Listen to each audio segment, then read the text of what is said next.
Hi guys, today I will show you how can you use vLOOKUP formula in Excel. The vLOOKUP formula is used for looking up a value based on another value. This formula look up a value in whole table array and return you an specific column value. So I will use here to take the phone number and email for a person. I have already made the person, phone and email data. I will look up the person phone and email. I will write here equal vLOOKUP and I will select the person name and I will select the whole table and I will write here the column number, which is the phone number column. The phone number column is second column, so I will write here and I will write here false. I want to get the exact match, so I will write here false and I will close the bracket and enter, and by this way I will get the email. So I will write here equal vLOOKUP and select the person name and I will select the whole table and I will write a column number, which is the email column. Son name, phone and email column is third column, so I will write here 3 and I will write here false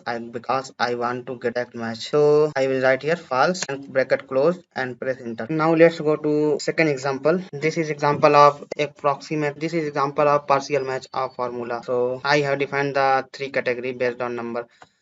First is small, second is medium and third is large. So from 0 to 10 numbers are small and 11 to 50 numbers are medium and 51 to 1000 numbers are large. So how will look up these categories? I will write here we look up and select we look up value. Lookup value is number and I will select a table and I will write column number, which is the category column. Category column is 3 third, so I will write here and I will here range lookup as true because I want the partial match, approximate match, because there is no exact match, so I will write here bracket close enter. So by this way I will apply the same formula in everywhere. I will log the table range and fill down the formula. So by this way this can look up the categories based on a number. So this is the use of VLOOKUP formula. Thanks guys.